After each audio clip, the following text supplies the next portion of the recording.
All right. Yes. I received one email about an experiment. Yes. I think that was done in Sweden. Yes, Maharaj. And in this experiment, they took some volunteers Yes. and were able to induce in them what they call out-of-body experience. Yes, Maharaj. You know what that is? Yes, Maharaj. Out-of-body experience? I seen one article, Maharaj, recently on that. They have some, video cameras and, some techniques. Oh, yes, you Yes. saw that, huh? Yes, Maharaj. That just recently came out in the Science, I think it was published in Science Science magazine. Yes, Maharaj. And so, yes, one devotee sent me that article. Yes, Maharaj. And it was very interesting because, of course, when they're operating on somebody on the operating room, Yes. they have often found when the people are done with the operation, Yes. they're telling the doctor that, Yes. oh, I saw what you were doing to me. Yes. Yes. And of course, when they're doing the operation, the person is anesthetized. Yes, Maharaj. So he's completely asleep, unconscious. Yes. And yet, the people and their eyes are closed, and yet they're telling the doctor that I saw what you did, and they can explain what was going on in the room when they're being supposedly asleep. Yes, Maharaj. And then, so they were wondering how that, what happened, how that's possible. Yes, Maharaj. And they often explained that it was if they were standing somewhere up in the ceiling and looking down at the whole procedure, and could see what was going on from that position up in the ceiling. Oh, yes, Maharaj. So they became very interested. What is that? Many people have explained the same thing. Yes. Have described the same thing. Yes, Maharaj. So they were wondering, what is that phenomenon? How is that possible? And it sounds very, very mysterious. Yes. And if it's true, I mean, it gives a very different idea about who the self is and the relationship to the self to the body. Yes, Maharaj. And something along the lines that we would like people to understand about the difference between the self and the body may be contained in that kind of experiment. Yes. Maharaj, actually, this out-of-body experience, Maharaj, there are many articles, Maharaj. There are many records. Yes. Many records. Many experiences. So anyhow, what this scientist was able to do in Sweden, he put this device on the people's eyes, like a cinema screen on their eyes, and he fed cables into that eyepiece, one into each eye, and put behind the patient, the person who was being experimented on, they put behind them some video cameras, and so that they could see into their eyepiece, they could see what the video camera was seeing, and he put the video cameras behind them, so that what they were looking at was their back of their own body, and there was a virtual image projected into that screen, so that they were actually seeing not seeing the real self, but just that image on the screen. Yes. And as soon as the on that virtual image, as soon as the doctor put a stick, some kind of a wand, he touched that image with a stick, and at the same time, without the individual being able to see, he touched the stick to the person's chest. When they saw the stick coming to the images, all they could see, and felt the touch on their chest, immediately they identified their self with the image that was being touched, and they showed some reaction from that identification. And by that identification, they immediately transferred out of their body to that image.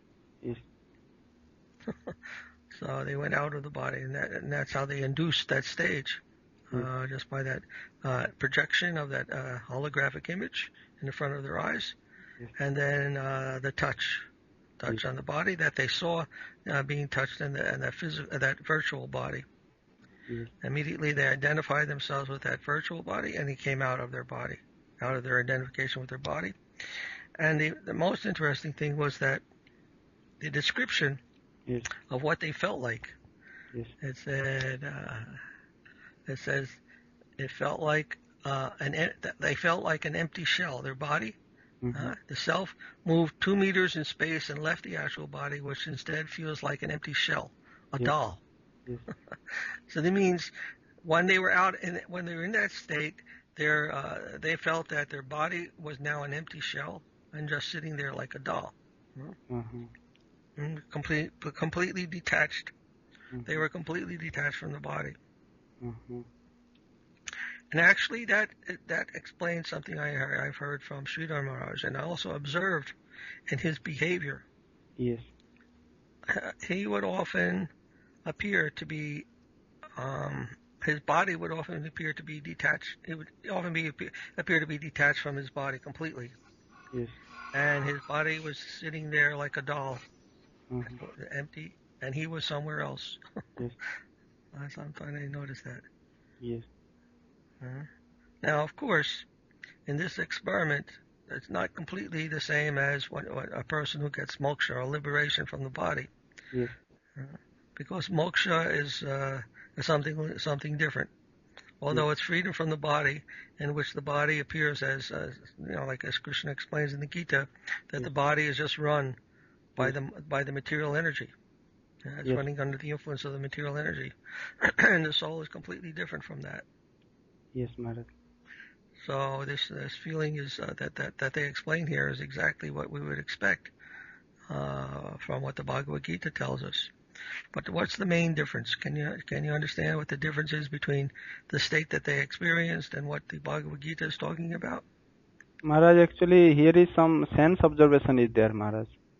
Yes. But yes, Maharaj. But actually, the kind of observation what Bhagavad Gita is speaking, that is, Maharaj, completely on different plane, Maharaj. So that is actually beyond our, material observations, Maharaj. Yes, very nice. Yes, very nice. Yes. So what happened yes, is that experimental situation, the individual is identifying with a visual image of himself. Yes.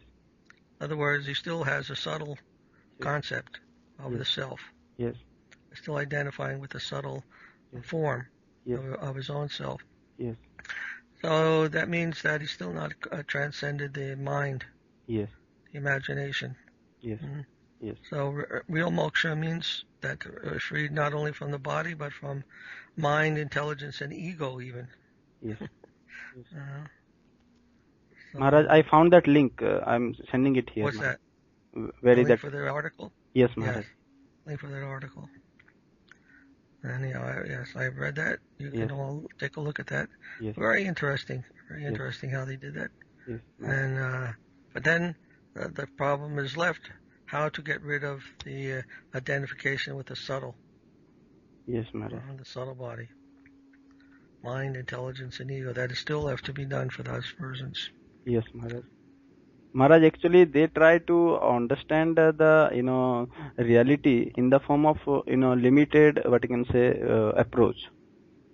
So that's why, Maharaj, they can't able to understand the real what you can say, nature, because Maharaj, actually, like our senses have lot of limitations. We cannot see light beyond certain limit. We cannot hear sound beyond certain limit. But Maharaj, actually, the Supreme is, such a, what you can say, like infinitely vast, his nature, and he is so transcendental. It cannot be achieved by, our, material. No, it can only be achieved by devotion, by service, surrender, and service in that world. Yes, Maharaj. So we have to understand what's happening here. Yes. That moksha, yes, or this liberation from the bodily conception of life, yes, is only half the process. Yes. Actually, that's also the fact that the liberation from the body, and the gross body and the subtle body, is only half the process. That's entrance into the plane of nirgun. Yes. Very difficult to do, no doubt, to even get that far. But it's only half the process. That's only the negative process, actually. Yes. Understand? Yes. The going from the plane of material existence, of subtle and gross material existence, yes, is only leaving the plane, right? Renouncing the plane of exploitation. Yes. Because in the material concept of life, we are thinking that we are the center of enjoyment and of honor and of fame and of enjoyment. That's the mentality of the living entity in the material atmosphere, and that's what that mentality creates, the material atmosphere. Yes. And so to escape the gross and subtle effects of that mentality is called moksha. Yes. Brings us to the plane of nirgun. Yes. Nirgun, you know what that means? Maharaj, actually, Nirgun means like beyond these three gunas, like. Yes, that's right. Yes, Maharaj. Beyond the modes of material nature, Yes. and when it comes to the plane of nirgun, freedom from influence by the modes. What's that? Yes. Somebody had a question? Yes. Then, so that's half the process. That's going from the plane of exploitation to the central, to that middle point, Yes. called renunciation or nirgun. Yes. To get into the spiritual realm requires still another process. Okay. Okay. Requires still another process. Yes. And that process is called service, devotional service. Yes. Bhakti. Yes. And that only can be entered by negating this all the tendencies, all the inclinations toward exploitation and egocentric existence that we experience in the material atmosphere. Yes. Understand? So we can't reach that plane, that higher plane, by any process other than by surrender and service. Yes. Only when one has actually developed the mood and the attitude of surrender and of serving Krishna, then he can escape completely escape the influence of the material existence and enter into the spiritual realm. Yes. Understand? That's what the scripture Maharaj, says. actually, like in one of the like incident past time, like Krishna is telling actually to Arjuna by showing the mountain. These are the birds, trees, something. Krishna is telling the different things. So at the time, Arjuna is also telling, yes, these are birds. Like whatever Krishna is telling, he is accepting, Maharaj. So then Krishna told Arjuna, "Are you blind? I'm showing mountain as birds, and you are telling those are birds." Then Arjuna said, if your that lotus eyes seeing that mountain as birds, then those are birds. Then so Maharaj, I never heard that one. yes, Maharaj. I never heard that, but that's possible. Yes. So Maharaj, actually, like Krishna is telling in last conclusion of Bhagavad Gita, Sarva Dharman Pariteja Mamekam Saranam Braja, Maharaj. So Maharaj, actually, but actually scientists wants to that say they wants to show themselves as like they are self-sufficient to understand everything. So to bring to that stage, Maharaj, it needs some scientific understanding. They have to change their mentality. They have Humility. To change their attitude. Yes. They have to change their attitude. They can't remain in the self-centered conception of existence that I am here in the material world and somehow with this egotistic mentality I can travel to the spiritual world also. No, it can't be. It's not like that. You can't bring this consciousness to that world. Yes. One has to give up this consciousness, and that has to be done through complete negation of the exploitative egotistic consciousness and develop the Krishna-centered awareness. Yes. That Krishna is the enjoyer, Krishna is the owner, the proprietor, Krishna is the controller, and everything is meant for his pleasure. Yes. Till one develops that mentality, then he can't get to the spiritual realm. Yes, Maharaj. So it's a matter of changing one's mentality, not changing your location. Yes. Travel to the spiritual world is not merely a matter of changing your location from the material world to the spiritual world. Yes, Maharaj. Not a place like that. It's a place within consciousness. And it's the consciousness that allows you to experience the spiritual world is the total opposite of this material consciousness. Yes, Maharaj. And so unless one goes through that inversion point, this is the inversion, this is the perverted reflection of the spiritual realm. Yes, Maharaj. So unless one goes through that inversion point, That's called Vairagya, or Viroja River. Yes. And in Nirgun Plain, unless one goes to that inversion point, then there's no way to enter into that higher world. Yes. The devotional world, the service world. Yes. Understand? Yes, Maharaj. So our approach is like that. Our approach is to try to develop that serving attitude, and we do that under the direction of Guru. Yes. When Guru is there, then we have every possibility of developing a real devotional serving mood. Yes. With someone who comes from that world, who is also situated in that world of service. Maharaj, actually, Gurudev's real mercy that when he, slaps disciple and corrects disciple, Maharaj. Yes, because we are trying to get out of this self-centered, egotistic existence. Yes. So how to do that on our own? Well, it's impossible because we are made of that mentality. We're made of that consciousness. It's very deep within us. We're sort of constituted by that egotism. Yes. So only with the help of someone who is freed from that, we might be able to get help also. Yes. Just like Prabhupada once gave the example. He said, if you're drowning in the ocean, what can you do? Yes. Only if somebody in the boat comes along and says, come on. Yes. Right? Then you can get out. Yes, Maharaj. But otherwise, you're drowning and you can't get out yourself. Yes, Maharaj. Right? Yes. And neither can you help anyone else who's drowning. Yes, Maharaj. Only if you take help from someone who's in the boat, who's already out.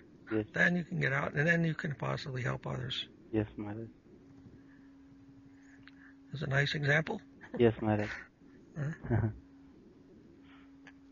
Maharaj, actually, this I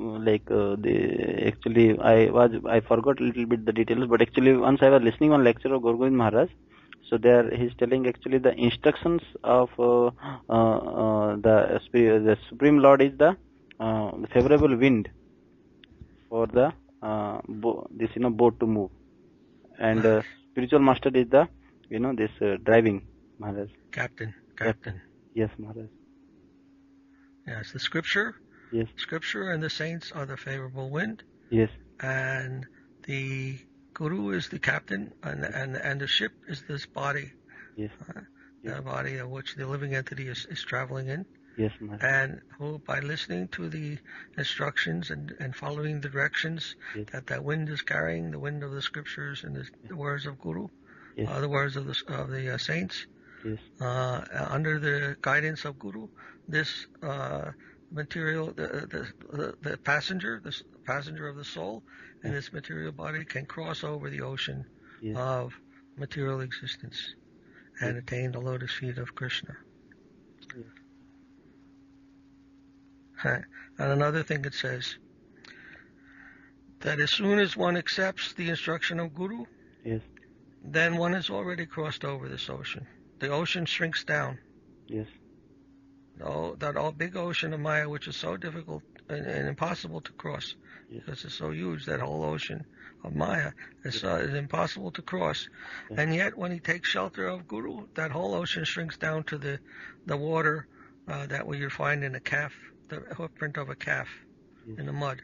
The hoofprint in the mud of the calf, that some water sometimes forms in there, it becomes like that.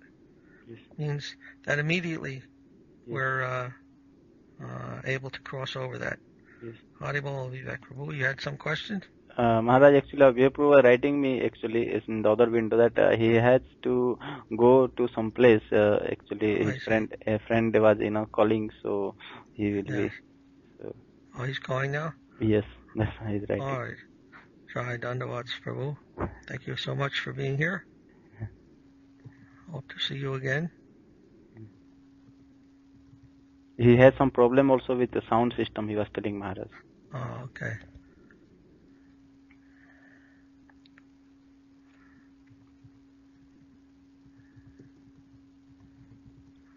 Our Purushottam Prabhu also joined recently.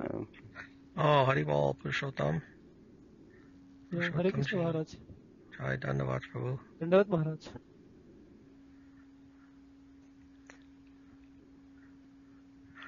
So, anyhow. Maharaj, actually, I was talking with our Tushtiman Prabhu today. So, so he told he has many MP3s and videos of Guru Maharaj and Gaur Govind Maharaj. So he will send those to me, so we can upload Maharaj that. And our Vivek Prabhu and Janak Prabhu, they are expert in computers, so sometimes they were told they will improve. So it can help Maharaj, so improve that. So anything with Gaur Govinda Maharaj, I think we should consult with his disciples. Yes, and let them know if what we're doing, what we like to do, and if we can get their permission. Yes, Maharaj. That, and that'll be nice. Yes. Otherwise, they may like some other arrangement. Oh. Okay, Maharaj. Then should I write? They would like us to send it to them, and they can put it up on the website they have for Gaur Govinda Maharaj. Like that, we are willing to serve them. Yes. Yes, Maharaj. And we can put a link to their page then. Yes, Maharaj. If they prefer. Yes. Whatever they prefer, we're happy to serve them. Yes, Maharaj. Yes, they may actually say, because we need their permission, Maharaj. Yes, we should. That is a proper Vaishnava etiquette. Yes, yes, Maharaj. So I will ask to our Bhubaneswar, devotees, if our Govind Maharaj, some disciples. So if they say whatever they say, we will accept, Maharaj. Right. Yes. Very nice. Yes, Maharaj. And also, others may not think that anything about Gaur Govinda Maharaj could be on the site with Bhakti Svarupa Damodara Maharaj. Yes. So they might not even come there to look for that, Yes, Maharaj. Better we put it in a place where they can see. Yes. And access them. Yes. Access them very easily. Yes, Maharaj. And we can just put a link to that. Yes, Maharaj.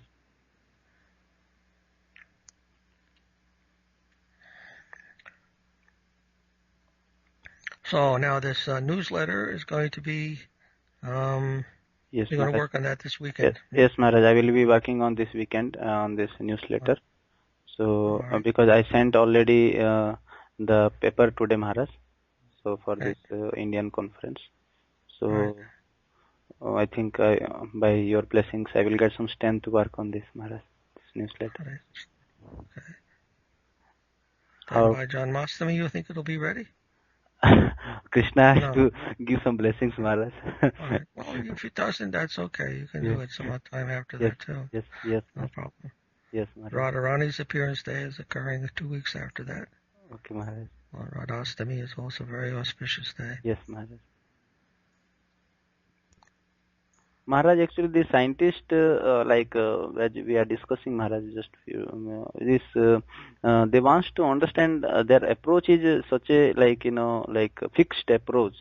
So because they don't want to compromise. So in that way, Maharaj, actually, there is a lot of problem to understand the real, what you can say, fact.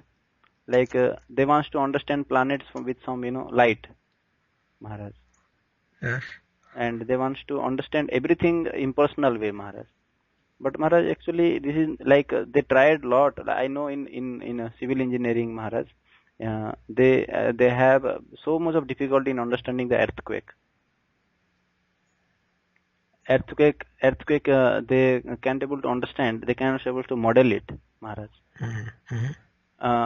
They think that some statistic and some data, and that can help in understanding this, Maharaj, this earthquake phenomena. But Maharaj, actually, this is Adidaivik phenomena. So Maharaj, there is some personality involved behind this. So they don't want to include that personality, Maharaj, in that. Yes. So we have to show, we have to show that the proper. Yes. See, it's not difficult to show, actually. Yes. That's what Hegel did. Yes. Hegel showed how to understand anything in its completeness. Yes. We have to include 3 things. Yes. We have to include the known, the knower, yes, and the knowledge that connects them. Can you understand? Yes. Yes. Just like when you see something. Yes. Right? There's the seer. Yes.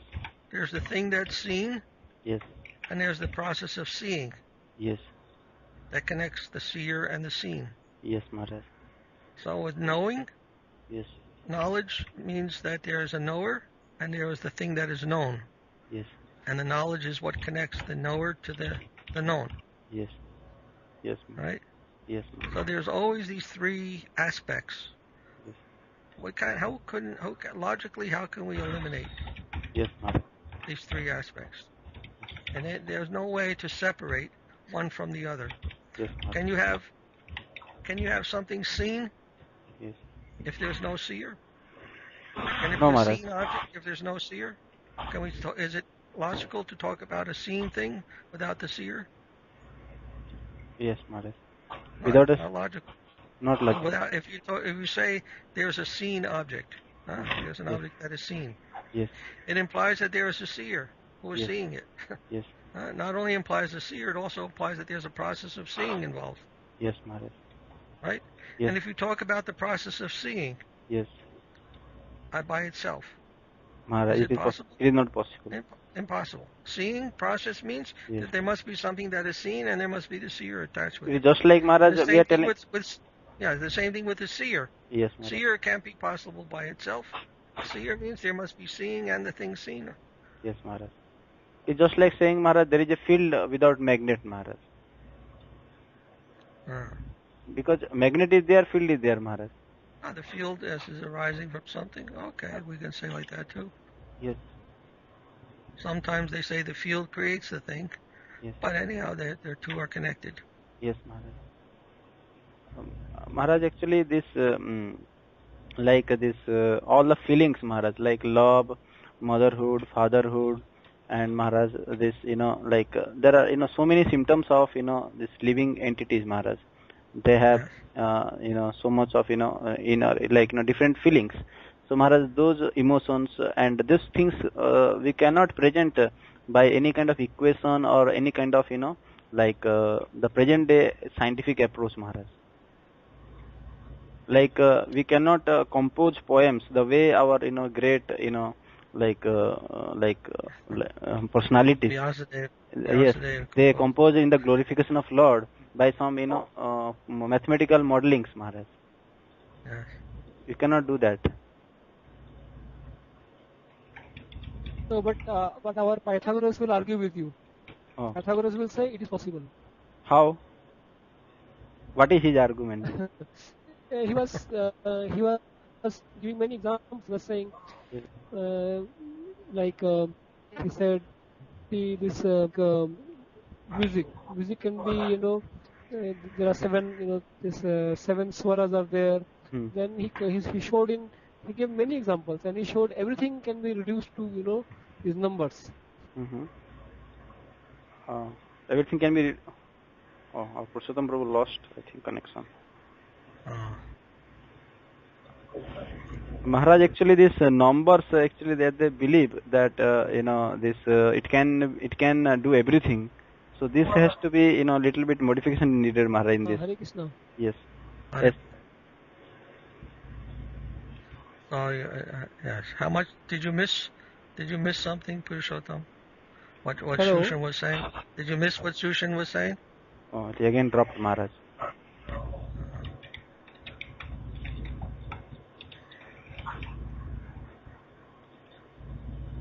Hello. Hello, huh?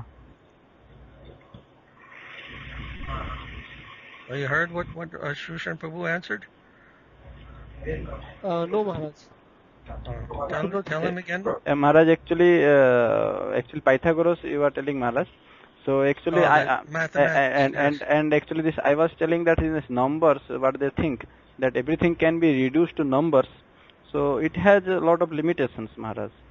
So it cannot be possible to reduce everything to number. We cannot reduce the beauty and the motherhood, fatherhood, and also the devotion or Maharaj, the dedication and all this humility, all this to numbers. It is not possible. Of course, it's like number means what? Yes. Number means quantity, right? Yes. And it's how many? Yes. How many? Number means how many? Yes. Quantity. Yes. So, if we try to reduce everything to quantity, yes, we try to describe everything in terms of quantity, how much can we explain? Yes. If I say 100 pounds, yes, then what does it refer to? 100 pounds of potatoes, 100 pounds of watermelon, 100 pounds of a human being? yes, What is that? 100 pounds is not sufficient to tell me anything yes, Maharaj. about what is there. Yes. It has no qualitative description. It's quantitative description only. Quantitative description means it can't give any qualitative information. Yes. Even Maharaj, in What that quantities also they have limitations, Maharaj. They don't know what is the meaning of 1 meter, Maharaj, till now. Like Yes. 1 kilo. So Right. what to say of this we can say quality, Maharaj, qualitative. This quantity also they have not fixed yet. Quantity is a relative conception. Yes, Maharaj. What you're saying. Yes, Maharaj. Actually, that's more than what you're talking about is measure, which is different from quality. Yes. But even measure has some relative significance. Yes, Maharaj. Yes. I can easily point out that kind of limitation. Yes. Everything in terms of quantity can explain nothing in terms of quality. Yes, Maharaj. But there is one Maharaj. What? There is one Maharaj. I will read something from this internet. So this is what people say about Pythagoras. So Pythagoras is known as the father of numbers, and it is written. We do know that Pythagoras and his students believed that everything was related to mathematics, and that numbers were the ultimate reality. And through mathematics, everything could be predicted and measured in rhythmic patterns or cycles. According to Lambicus, Pythagoras once said that number is the ruler of forms and ideas and the cause of gods and demons. So this is something from Pythagoras Maharaj. Pushkam Prabhu, can you paste it in the window so that? Oh, it's okay. It's okay. I don't know if someone wants to read that. Maharaj, yes. I can't believe that because, like I said, number only means how many, huh? Yes. And they are giving it some magical significance without understanding what they're talking about. Yes. What they're saying. Yes. Number only means quantity. Yes. Or measure. Yes. But where does quality come in? How can one distinguish? See, number is a very general term. Yes. That is completely detached. Yes. From the particular thing it's determining. Yes. Like I said, 100 pounds can refer to potatoes. It can refer to, meat. It can refer to soil. Yes. It can refer to water. Yes. Anything can be 100 pounds. Yes. So merely to say 100 pounds doesn't describe anything in any real sense. Yes. It's very abstract. It's removed. It's actually something that's detachable from whatever it's connected with. Yes, Maharaj. And it can be applied to so many other items with that same quantity. Yes, Maharaj. That's the first problem with speaking of numbers as being something so fundamental. Yes. It can't explain anything from that fundamental basis. Just to say 100 doesn't tell what is the 100 of. Yes, Maharaj. How do we get from 100 to 100 potatoes? Yes. Right? Yes, Maharaj. How do you go from 100 to 100 potatoes? How does potato come out of 100? Even if it's 100 potatoes, how do you get the potatoes out of that number? Yes. Isn't it? It's like 100. We have to add this potato word, Maharaj. After that. Yes, you can't get from 100. You can't get the idea of potato out of 100. Yes. So I don't know how Pythagoras was talking about that. Yes. How he could say such a thing. Yes. It seems totally unrealistic. Yes, Maharaj. Maharaj, actually, what I want to say, there is a difference between the kind of number the people know in this world and the number what is coming from the spiritual domain, Maharaj. There are 4 Digpalas are there, Maharaj. So, Maharaj, there are also these 4 Digpalas are personalities, Maharaj. Mm-hmm. So, Maharaj, this Ashtagopis we say, Maharaj. So, Maharaj, actually, every number has, some personality behind, Maharaj, if you see, in the spiritual, this understanding. there is some link is there, Maharaj. But actually here the understanding is just opposite, Maharaj. The understanding is number means some impersonal understanding, Maharaj. Here, Yeah. Number is not linked with any personal what you can say aspect. So that is what incomplete, Maharaj. That's very difficult conception. I can't understand that conception either. Yes. So you can do some research on that and explain it to us. That'll be very nice. Yes, Maharaj. How each number has a person connected with it. Yes. Sounds like a very high conception. Yes. But the only thing I can understand yes. is that whatever is known, yes. there must be knowing and the knower yes. connected with it. So therefore, person is there in everything. Yes, Maharaj. Because I read any of this, like say 8 horses, anything in spiritual domain, Maharaj, it comes. If it comes with some, like personal aspect, Maharaj, like It must. Yes, Maharaj. Anything it comes. I like we say in a temple also, whatever maybe, Maharaj, it comes from some personality. I seen, Maharaj. This even Jagannath Rath Yatra, there are horses, 8 horses, or this wheels, everything in related with persons, Maharaj. Actually, there. Because what happens, see? Yes. When a scientist is studying something. Yes. Right. Yes. He becomes so absorbed. Yes. in what he knows. Yes. He becomes so absorbed in the known. Yes. That the known thing, yes. the thing, yes. takes over the whole interest of the scientist. Yes. Right. He's studying this part and that part, and the known thing, that thing that he's studying, yes. is infinite actually, because it's part of it's Krishna. Yes, at the bottom of that is Krishna. You see, yes. Yes. The infinite yes. is contained there. Yes. Therein. Yes. So he can study that till the forever and ever, yes. eternally. Yes. He will never come to the final yes. Satisfaction of what that is. Yes, Maharaj. And it's also very alluring, attractive, yes. because Krishna is there too, yes. and even in the object yes. of his study. Yes. So like that, he becomes so absorbed. Yes, he becomes so absorbed in that object that what happens? Yes. Maharaj, he forgets that he's there. Yes. That his processes of thinking and so forth is going on yes. while he's studying that. He forgets about that. Yes. And he forgets about the process of knowing that's involved. Yes, Maharaj. In that object and studying that object. Yes. You can't study that object unless there's cognition involved. Yes, Maharaj. So what role that he plays, what role cognition plays in that object that is cognized, yes. that he neglects 2/3 yes. of the situation. Yes. To study only 1/3 because of his complete absorption in that. That's called Maya. Yes, Maharaj. He becomes so absorbed in one aspect, yes. and to the neglect of the yes. others, that he takes that one aspect as the total reality. Yes. And is neglecting the other aspects. Yes, Maharaj. And so how can he come to a full knowledge of things? Yes, Maharaj. That's how they become impersonal. They just neglect the person that's studying the thing, the scientist. Yes. And they become absorbed in the science, and they neglect the scientist. Maharaj, I was listening one lecture in the Rome conference, Maharaj, this lecture, yeah. this DVD. Right. So there one scientist saying, scientists come to God at last.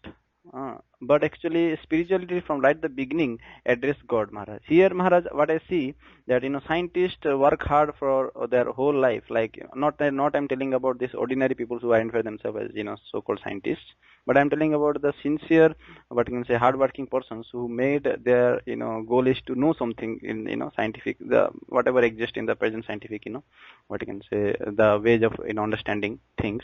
So they at last become frustrated by that approach, and they try to see like that this like I would say this Einstein realized the vastness of the this reality, Maharaj. Then he acknowledged that, and even Newton, Maharaj.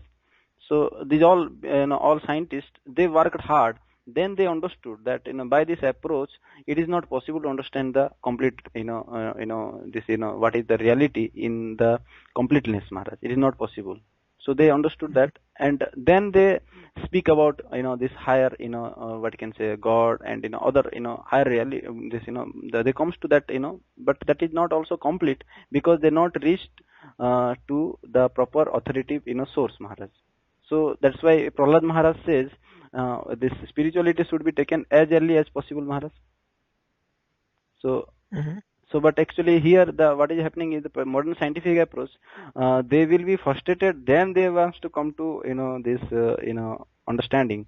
So then, Maharaj, it is too late for them, Maharaj, in that. Yes. They already lost their life, Maharaj, in that.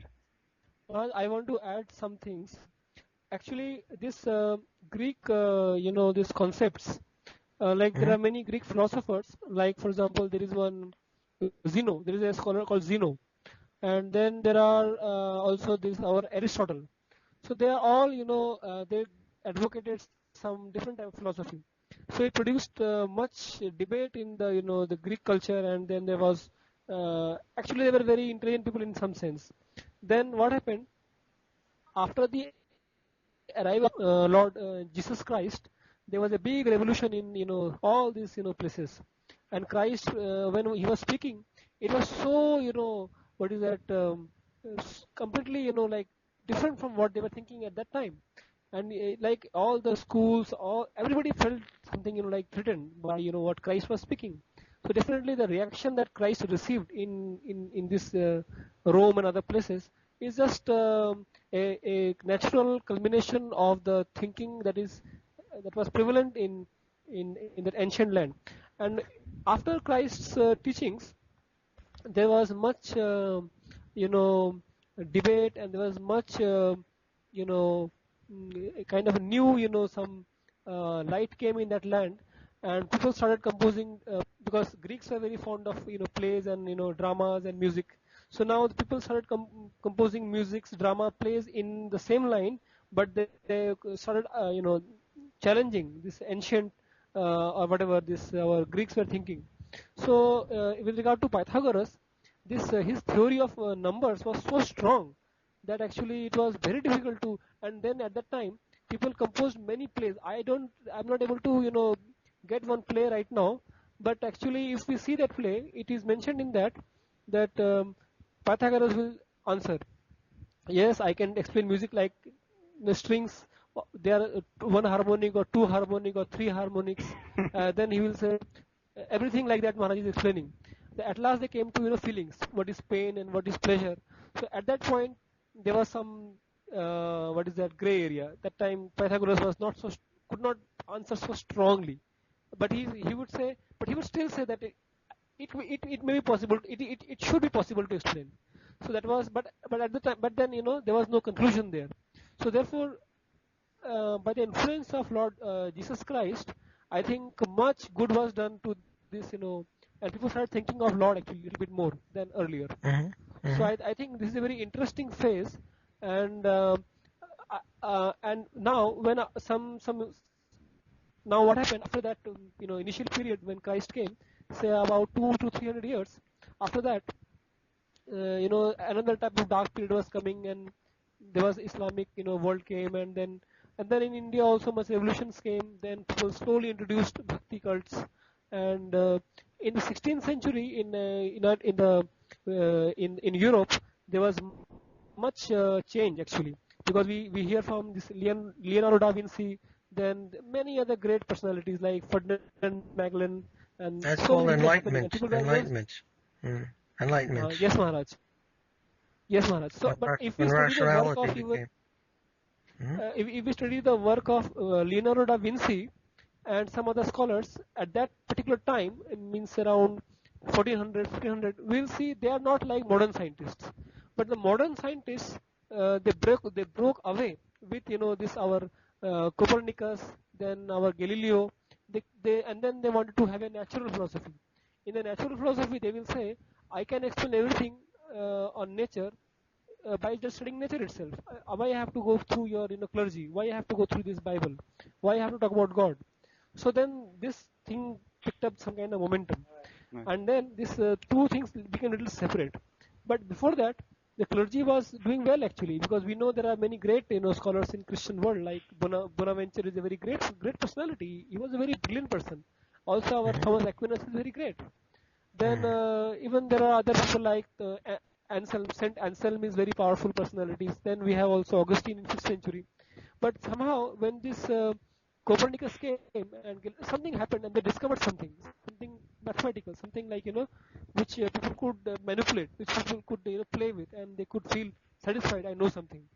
So then some time passed in that way, and then this period of Kant came and Spinoza came, and then your Hegel also, Maharaj. So that was a very changing transition time of time, when people were really arguing, because they were also good philosophers. And now the time has come when people are again thinking modern science needs some extra input. So it seems to me, Maharaj, that there are some basic questions which has led to the development of modern science the way we have it today, and the kind of thinking that we want to pursue. But in between, many things were done half, or they were left undone, or people didn't pursue them. But I think they formed some crucial landmarks. So I think if you can catch those some important landmarks, then and the kind of arguments they used to propagate their thinking, it seems to me, Maharaj, that in a humble way we can again present that why the scriptures spoke like that. So then I think that it will be a very good I think adjustment, I mean, to the entire historical perspective and also the actual aspect of modern science. So you see what has happened, though. The modern period has actually become Pythagoreans. Again, we have become Pythagorean. Because why? Because at the base of all science is what? Yes, Maharaj. Mathematics. Yes, Maharaj. Everything is an equation now. Equation means numbers. Yes, not exactly the same as Pythagoras, but in the same vein, that everything is based on mathematics. Mathematics can explain everything. And mathematics means numbers, quantitative. So science is what? It's about quantitative. It's merely quantitative study of things, isn't it? And quantitative means that it must be related to mathematics. So again, we have become Pythagoreans. Yes, Maharaj. Yes, Maharaj. Exactly. You see? Isn't it? Yes. Again, we have become Pythagoreans. Yes. So we've gone backwards.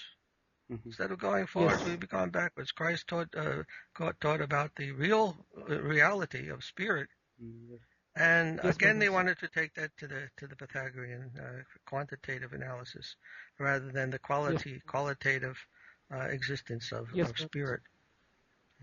Yes, Maharaj. So again, we have come back to that.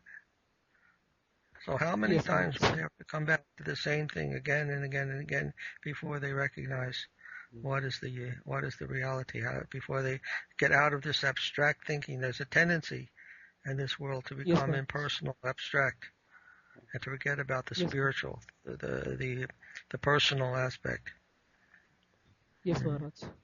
Yes. So what to do? So we can only try to point this out. That again, you have become Pythagoreans. You think you're advancing, but you have gone backwards. Yes, Maharaj. Gone backwards. Yes, Maharaj. So we want to go forward. We want to make advancement. Christ started things off in the Western world with the spiritual knowledge, and instead of progressing further to understand that spiritual knowledge further by going to India and finding out what they knew so much more than what Christ taught, there we can go forward and capture more knowledge of that realm, instead of going back to Pythagoreanism. Yes, Maharaj. Yes, Maharaj. Sometimes when if you're having a horse, the horse is driving you, and is pulling the wagon, and sometimes the horse dies. But when the horse is living, they have a little whip, and they beat the horse to make him go, so that he goes forward, doesn't stand still. They give a little whip to the horse to make him go. They call it beating the horse. And if the horse dies and you beat the horse, he won't go anywhere, will he? Yes, you can beat the horse while he's dead, and he won't do anything. So sometimes they call that beating a dead horse. Beating a dead horse means they are doing something that has already been dead. Pythagorean has already been dead for so many years, and they are trying to go to that again. It means like beating a dead horse. Yes, Maharaj. Trying to go forward by beating the dead horse is not going to help. Yes, Maharaj. So we must try something different. Try to make progress from where they left off, where Christ left off, his teachings, all those great philosophers and scientists, to make progress in that direction. That'll be progress. Yes, Maharaj. Not this remathematization, trying to turn everything into quantitative mathematical foundation. Yes, Maharaj.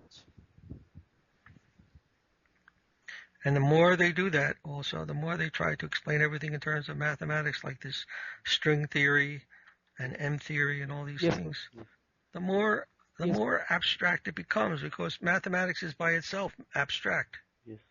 Is in itself abstract. It's quantitative merely. It's quantity. Quantity, like I said, is abstract. It doesn't relate to anything concrete, like potatoes. You don't find any potatoes in mathematics. So by talking only in terms of mathematics, we enter into the world of abstractness. Abstractness means unreal, what is not real. And so therefore they pose all these different spaces of 23 dimensions and 10 dimensions, and all these things they talk about that have where do we ever experience that? Only they're making some mental imagination of things, and they enter into that imaginary world of 23 dimensions. And where's the practicality of it? And they still haven't explained how a blade of grass grows from all that 23 dimensions. What's that? I find, Maharaj. Yes. Are you there? Hello. Yes, Maharaj. Yes. What's that? What did you want to say? I find, Maharaj, one of the arguments of Srila Prabhupada very important in this condition. Because actually now, for example, Prabhupada used to, I'm just quoting Maharaj, used to say, but who is the person who is driving the thing? Suppose who is the person who is driving the car? He used to ask that question. So similarly now we have these computers. Computers are basically full of numbers, because we have so many bytes, bits, and all these are basically all numbers. But somebody has to boot the computer, somebody has to write something, compose, and then that computer works. So the definition of the Prabhupada for mathematics is this. Mathematics is the impersonal representation of the music of the Lord. So then, that means mathematics has some position, Maharaj, but it is only impersonal. But so there is a personal aspect, and both are together actually. So, but it is very difficult at least for me, Maharaj, to understand this and even to talk intelligently about this. I am just praying, Maharaj, that somehow I get some blessings. We all get some blessings, but I think it is very interesting that you have to study the philosophy of mathematics. It's a very hard subject, very esoteric subject, but especially I think will be helpful in this regard is Gödel. Gödel's theorem? Actually, Maharaj, I had talked to something with Anantaram Prabhu, and he told me that he sent me some notes, some basic thing about logic first of all, and then he said that Gödel will come at the end, and then but actually, Maharaj, but Gödel's theorem also, it only proves the imperfection of the logic actually in understanding the ultimate reality. But it's mathematical philosophy. You have to have some understanding of philosophy of mathematics in order to read Gödel. And he gives a very systematic way of approaching that philosophy from a mathematical point of view. But the conclusion is that mathematics is insufficient to completely explain a system. That's his conclusion. It leads to some contradictions when you come to self-reflective systems. So, I think that's a very powerful argument for the fact that mathematics is incomplete. Incomplete. Abstract understanding of things. Yes, Maharaj. And then so we have to say, all right, if that's the case, then we have to go to something besides mathematics. That's from the mathematical point of view in itself. But just from the logical point of view, from the common sense point of view, we can understand that mathematics is merely a quantitative description of things. And quantitative can never get to qualitative. Although there is a connection. Quantity and quality are connected. Yes. Hegel gave the example that if you have a glass of water, right? Yes. A glass of water is a certain quantity of water. Yes. And you can expand that quantity, and it becomes, instead of a glass of water, it becomes a pond. Yes. According to the quantity of water you have, it may be a glass of water, it may be a pond. Yes. And if you have more water, it becomes a lake. Yes. So the quality of the thing has changed just by increasing the quantity. Yes. And you increase the quantity more, it becomes an ocean. Yes. So an ocean and a lake are different by what? By the quantity of water Yes. that's in them, isn't it? The The glass of water and the ocean are different by only by the quantity of water that's contained in them. So quantity also affects quality. Yes. Actually, one of the difficulties that modern people have in accepting a supreme being or supreme personality of Godhead is that how can there exist one person who is all-knowing? They cannot. It's very difficult for them to accept this. So then now, for example, and they have prepared and to support this. Actually, they have given large number of arguments. For example, they say why there is evil in this world. If there is a God, then why there is evil? Why there is inequality? So they have developed a large set of questions by which they think it is impossible to have a being who is all-knowing, and from that they say there is no God because God must be all-knowing. So actually they have some difficulty in accepting such a paradigm. So but this is the point also which Anantaram Prabhu told me that for example our Grassi, the Meta-Nexus Institute, they are not able to accept that God can be omniscient. Yes, they are not able to accept. For them, the God is an evolving God. It is not that the God of who's an omniscient person. So anyhow, and then and I can understand. I mean, we can understand that this is because they are not able to develop a conception how there can exist supreme being who is omniscient, who is all loving, all caring, like that. So there is some lack of knowledge actually there. Right. So again, we have to say, first of all, if we understand this point that I was making, that if there is an object, right? If there's an object, yes, then there must be the knowledge of that object and the knower of that object. We can understand on a finite scale that whatever object is there, whatever is known, whatever object is known to us, then there must be the knower and the knowledge of it. It's not that the object can exist by itself ever. And there's no existence of an object by itself, otherwise who can talk about it? Who can say it's there? In order to say object, we have to have somebody there that says that that's an object there. So the knower, the knowledge, and the known are inseparable. All right. Now, at the universal level, is the universe an object or not? Huh? Yes, certainly. Yes. And we know it. It can be known. Yes, ma'am. And there's knowledge of it. Then who is that? Who is that knower of we say there is a whole object, we don't know the whole object, the whole universe. We never know. We don't know. We can never know it. Yes. But if we say it's there, then certainly someone must know it. Yes. It must be known to someone. Yes. And that is Krishna. That is God. Yes, Maharaj. Like that. Now, as far as omniscience is concerned, yes, Maharaj. Because the object, whatever object it may be, whether it's the universe or a stone, because the object requires a knower, and is inseparable from the knower, that the knowing is also there. Okay. But somehow or other, knowing is not doesn't reveal everything at once. Yes, Maharaj. We can know a stone, but we don't know everything about the stone because it's an infinite system. Because there's some infinity involved in the whole process. Yes, Maharaj. So God is infinite, but the object of God also is also infinite. Yes, Maharaj. So there is a process going on. It's infinite process of omniscience, of knowing, that excludes and includes at the same time. Yes, Maharaj.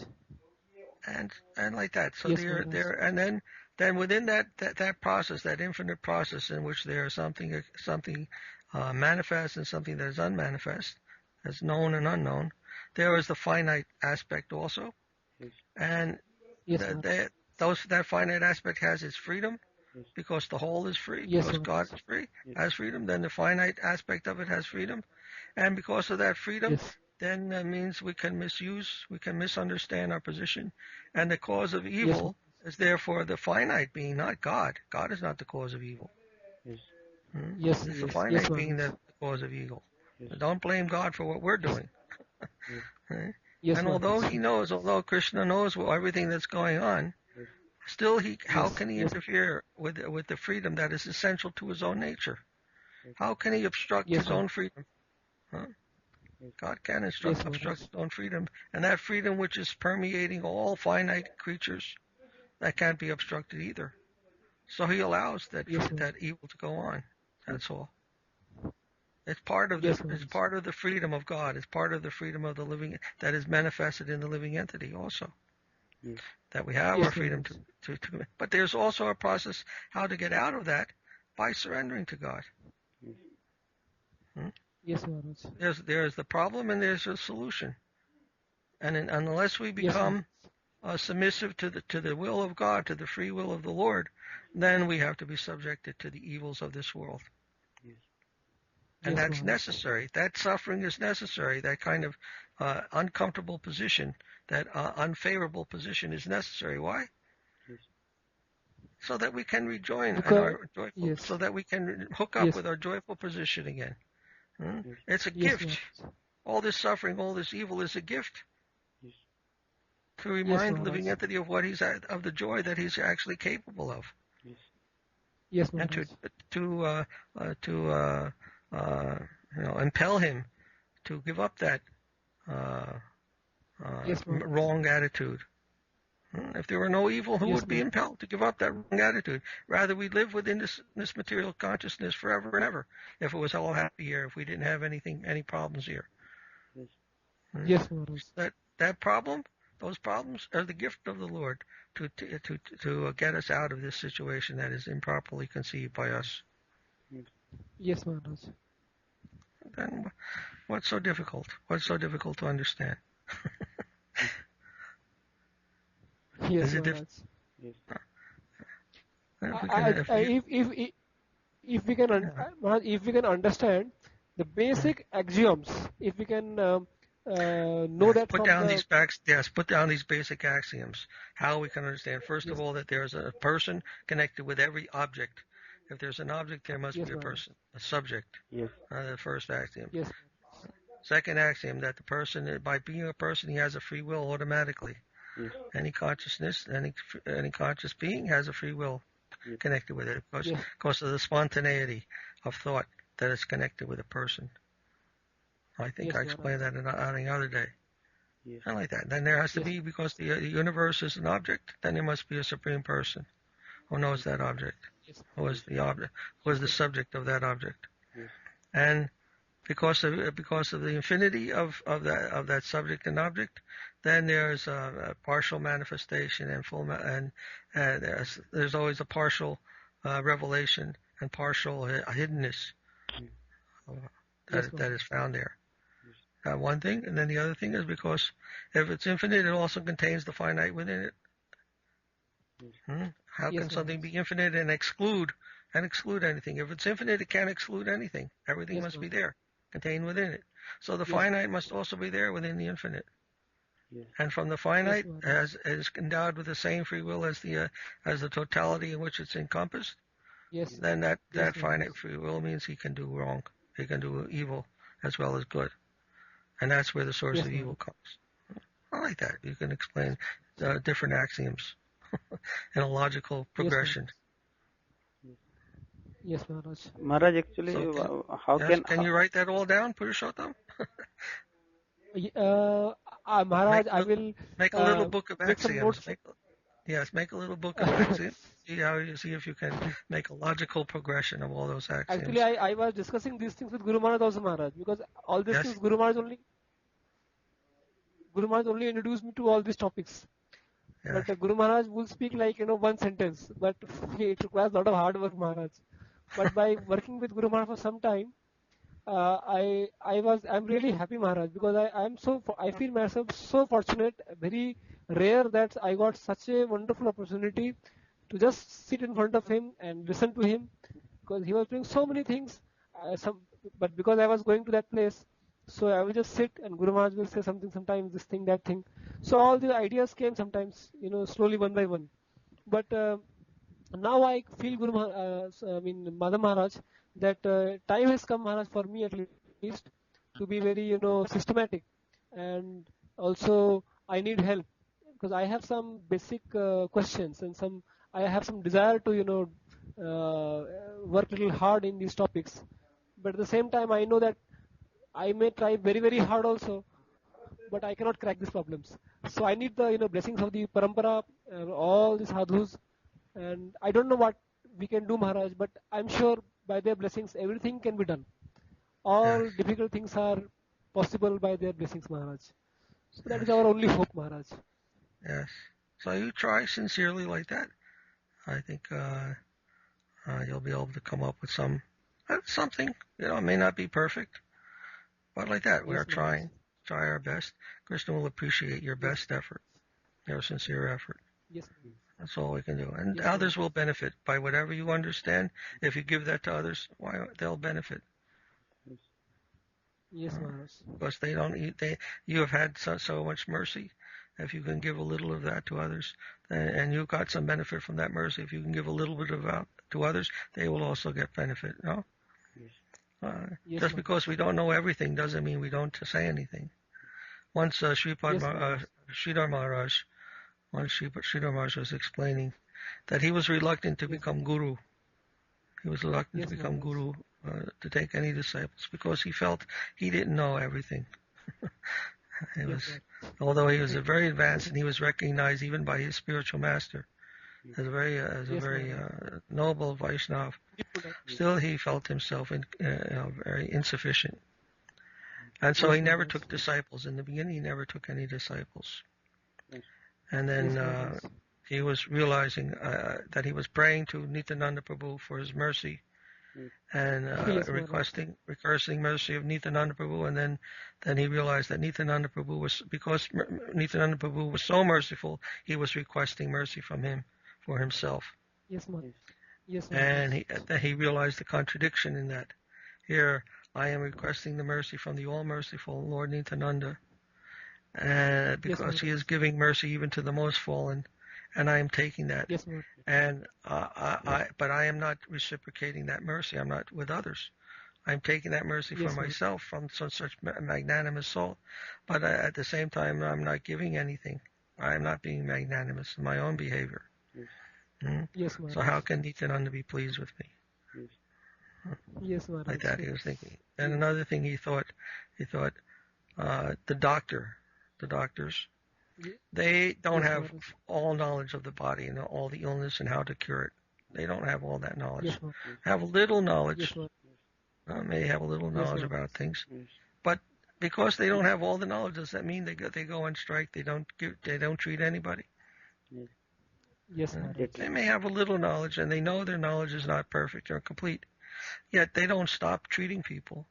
Whatever they understand, they try to help. They try to help others with that little bit of knowledge, and hope that it will be successful. They know that ultimately it's not up to them. That whatever they can do, they're doing, but ultimately there are so many things beyond their knowledge. So what to do? They have to rely on something further than just their own efforts. So like that. In that case also, if one becomes a teacher to others, may not be perfect in himself, but at least he can help with what he knows. Yes. And that will be appreciated. That will be helpful to others. Yes, Maharaj.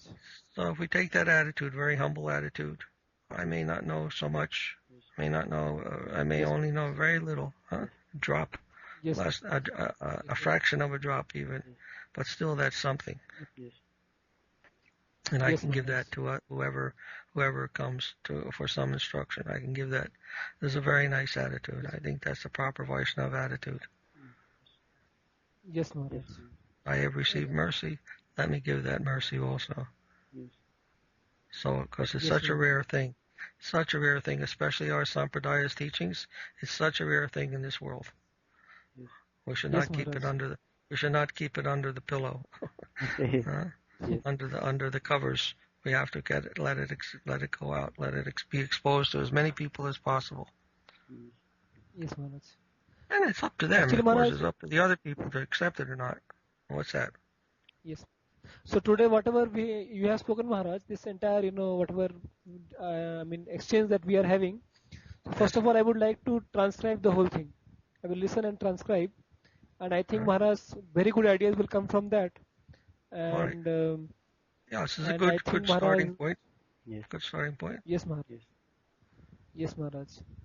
So I think, and I have some thoughts. With Anantaram Prabhu, I have some good relation, Maharaj, and he's very intelligent person, and he knows certain things.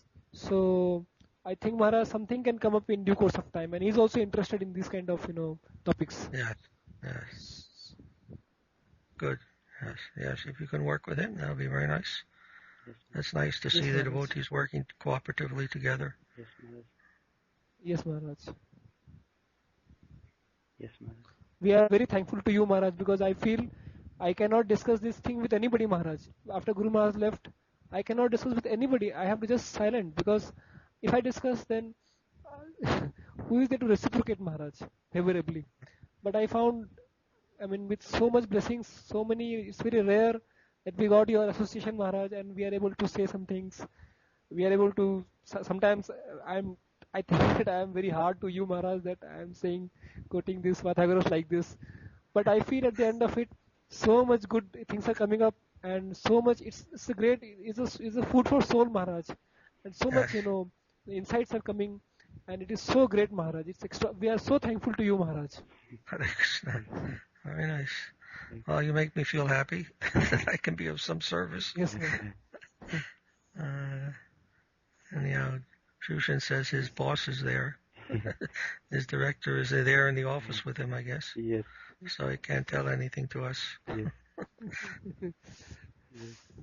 Yes, and also, Maharaj, you are also a very qualified person, and only a qualified person will speak, and he can appreciate other person's good things, and I have so much hope, and because parampara is always there, parampara is continuing, it is eternal, and so you are also in parampara, Maharaj, and so I think that even though you may be thinking that but ultimately you are also, Maharaj, a great personality in our eyes, and so something nice will come up, Maharaj, and I am praying to all authorities for giving all their blessings upon you, Maharaj. Although I am small person to speak like that, but it is my prayer and it is my wish that some great things will come also in this way. Well, I'm also thinking that you are a great personality and some great things are going to come from you. So I'm only doing some service for you, actually, and praying that so many wonderful things will come from you and all the devotees. Yes, that you will carry, because I'm only here for some time, and of course you are only there for some time as well. But you will probably go on after I'm not here, and so someone has to deliver these things over from one generation to the next. So I'm praying that you'll all be successful and be able to take whatever I've received, if I can give that to others, from Srila Sridhar Maharaj, even from Srila Sripad Maharaj, what I've learned from him, from Srila Prabhupada. Then that's our process. Right? It's our process. Yes, ma'am. Yes, ma'am. Having the sincere souls there is also a very valuable thing, and it's Krishna's mercy. It's only Krishna's mercy that's possible. Otherwise, but anyhow, I'm just trying to give to some devotees, and they have not accepted that. Uh, and then what to do? I have to keep it under the pillow if no one is there to listen, right? No, I have, whenever I face such difficulties, Maharaj, I am always reminded of one very extraordinary quote of Lord Jesus Christ. So he Yes. says, if even two of you can work together, then if even two of you can agree with each other, then the Lord will give you everything.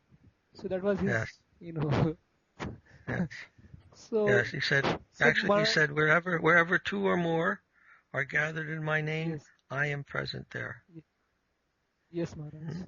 Krishna appears Yes, whenever two or more devotees are talking about him, and Krishna is present there, and that becomes that in itself is the incarnation of Krishna. That is so powerful. What no one can imagine how much potency is there.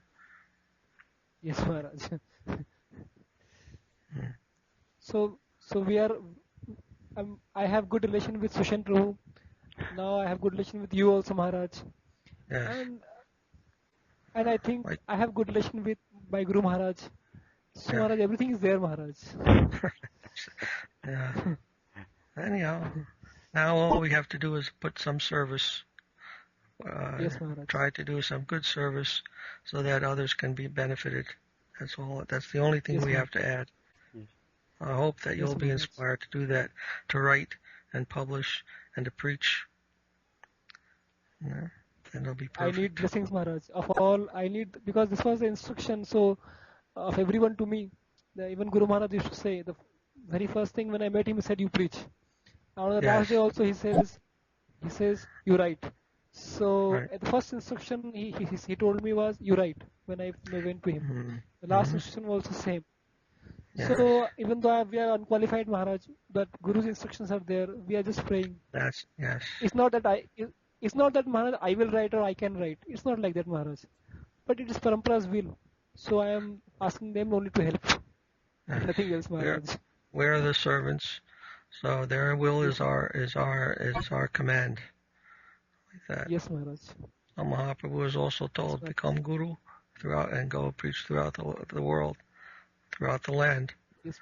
So we have to do that. That is our service. That is his will, and then his will becomes our service, becomes our command. Yes, Maharaj. Very good. Very good. Yes, devotees have studied so hard. The senior devotees have studied their lives and given their lives to study these things and learn these things and apply it in their lives. And they give that to others. Then, like that, we can, pick up something. Yes, and try to develop that further in our own lives, and distribute that to others as well. And like that, it goes on, because there's plenty of people out there who are trying to become servants of Maya. So if the devotees are very lazy and not doing anything, and thinking, I have Krishna, I have my bhajan and all these things, and then letting the rest of the world go like that to hell, that is not very nice, not very good proposition. So we have to work very hard also to teach the innocent people. Yes, Maharaj. That'll be the only responsible thing. Guru Maharaj wants to include everyone. He wants to include the Ramanuja followers. He wants to include Madhava followers. He wants to include even Mayavadis.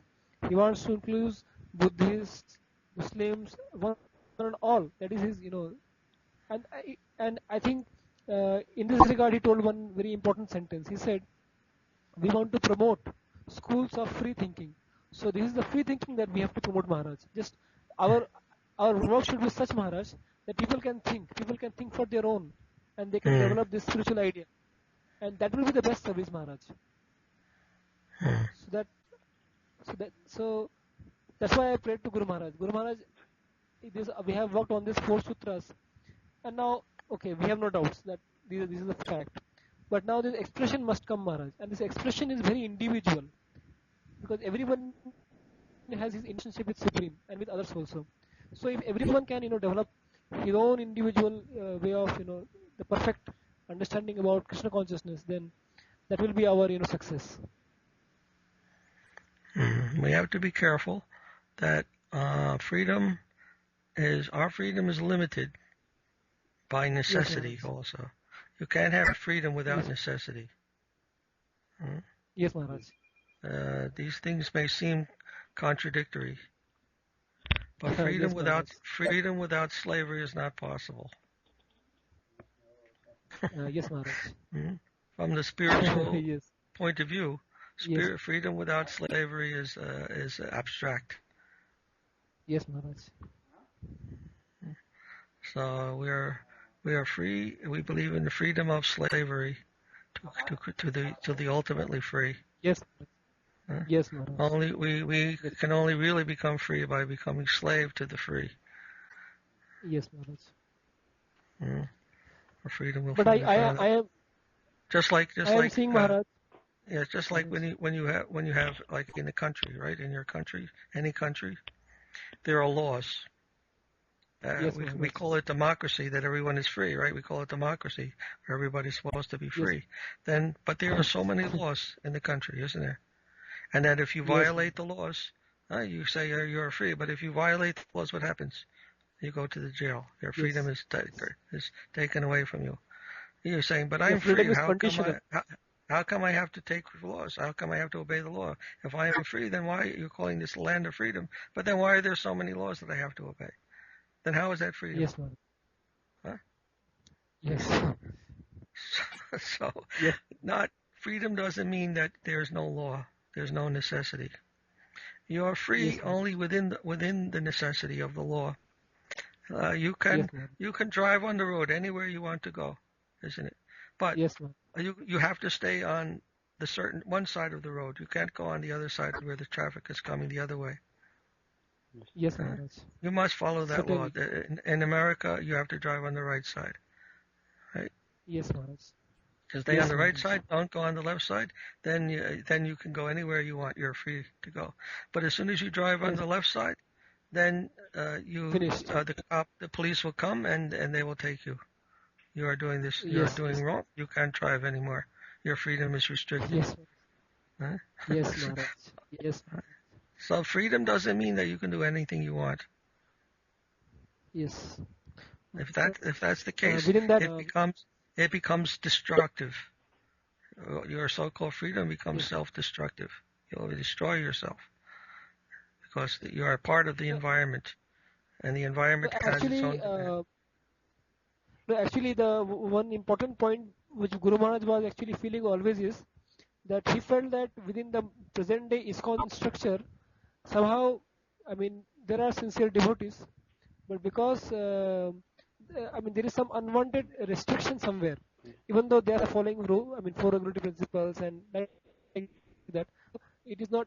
And that is true for many of the other religious organizations, like even for Catholic Church and this also Protestant Church, that people cannot, when they advance in this devotional line, then they find that, but if there is some encouragement to such advanced devotees, then I think it is good for the whole world. In that sense, Guru Maharaj meant that actually. Maharaj, actually, what actually I can speak, Maharaj, now. Just my guide left. So Maharaj, what I'm so late he is coming there, huh? Maharaj, he has some work, so he was doing. So here, Maharaj, like everybody, they are behind Lakshmi Maharaj. So because they seek happiness from only women or this kind of eating or this kind of things, Maharaj, because they don't seen yet the higher joy. So Maharaj, here everywhere if you find like these 4 restrictions are there, Maharaj, in our tradition, our Guru Parampara. So but these 4 restrictions are very liberal here, Maharaj. Like gambling, everywhere, Maharaj, you will find one lift is there, and that lift you can put some 1000 Korean won, and it will be by chance it can lift some object, Maharaj. So everybody is engrossed in that, Maharaj. They take a lot of joy in that. And I find every street there are some prostitute house, and they eat everything, Maharaj. There is no restriction in eating anything. They can eat everything, Maharaj. So So this is like these 4 restrictions are like intoxication. You find beer and this all alcoholic things. There's quite like open Maharaj. So this is the situation here, Maharaj. So they seek happiness from this because they have not seen yet the higher happiness. Maybe Krishna will bless Maharaj here.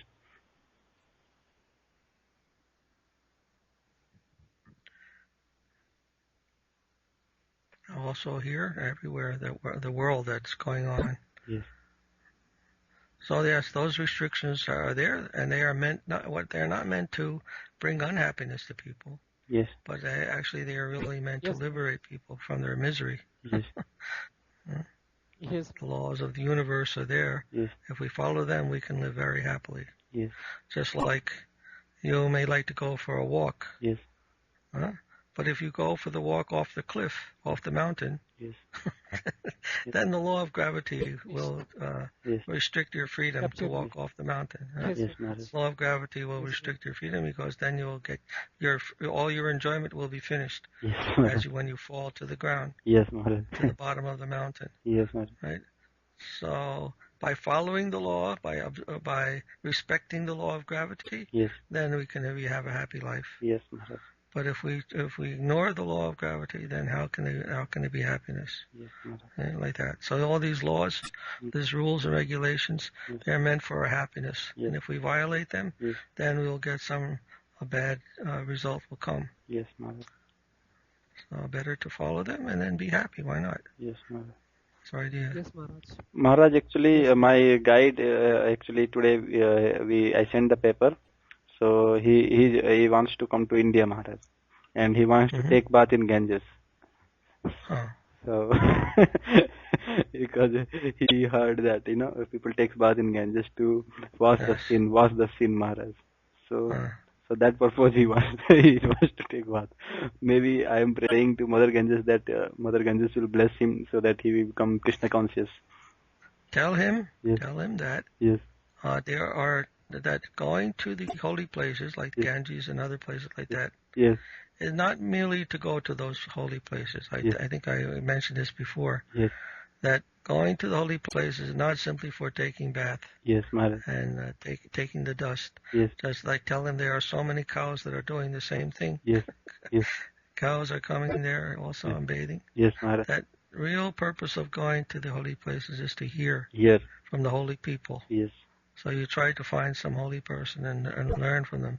Those holy places are the centers of spiritual learning, and therefore we must go there for that purpose. And that will be the real benefit of going to the holy place. And not only taking a bath and getting rid of sins, but getting rid of the sinful mentality, the root core of our sin. That has to become extracted. And that can be done in the presence of the Vaishnava if we take sincerely their instructions, their guidance. Maharaj, he told... Try to do that in also a serving mood, so this way we'll get their genuine blessings. Maharaj, he told to increase your interaction. What I'm thinking that, every Friday you can give one class on this Sanskrit mantras and Indian philosophy. So Maharaj, I thought that he's giving some opportunity, Maharaj, by Krishna's arrangement. So I told I will speak something on Sanskrit slokas to this. But actually, Maharaj, what is the major problem is that here people can understand English. So that is the major problem. So I told Maharaj at least like 2-3 who understand English, they are there. Some interaction will be there. So I will be telling him next week to organize that. He himself told that every Friday we should have this. So you chant the holy names. Yes, Maharaj. Like everybody can do that, whether they understand English or not. Yes, Maharaj. Teach them the chanting of the holy names at least. Yes, Maharaj. And then mention some basic concepts. Yes, Maharaj. Who is Krishna? Who is Guru? Whether it's soul? Yes. Jiva? Yes. And try to explain how the relationship between them. Yes. Maybe draw some diagram. Yes. And he wants to know also about yoga. What are the yoga? Yes. Yes. Anyhow, yeah, if you draw some diagrams, sometimes the picture is worth 1,000 words, and they can just see from the diagram, you can probably draw it and explain it. They they may be able to follow it easier. Yes, Maharaj. You know, than trying to give so many words. Yes, Maharaj. They can see something. Yes. Some slideshows, Maharaj. What's that? Some slideshows also our Sushan Prabhu can prepare. Some slides. Slider on the blackboard, whatever. Yes. And then try to mention this about the three activities of life. Yes. 3 choices that we have. Yes. Exploitation, renunciation, dedication. Dedication. Try to mention that. Yes. Yes, Maharaj. Very fundamental. Yes, Maharaj. All right. Yes, Maharaj. Maharaj, actually, this I think all our devotees are telling they will help for this web page preparation also, and also Ramesh Prabhu is wants to little bit transcribe what you can say from our this audios, if some, and also Maharaj we will work on this weekend. Our Purushottam Prabhu also will work on this newsletter, Maharaj. So something will come, Maharaj. Some out like we can come with some some work done, Maharaj, some seva. Very nice. All right, let us end here. It's all because of you, Maharaj. It's because of me, huh? Yes, sir. It's all because of you. No, Maharaj, because we are dead persons, Maharaj. You make us alive, Maharaj. Krishna. All right. Thank you very much. Thank you very much, Maharaj. Hare Krishna. Dandavat Pranam, Maharaj. Yeah. Oh, and I have to ask you something after you conclude this recording. Yes, Maharaj. I have something personal to ask you. Yes, Maharaj.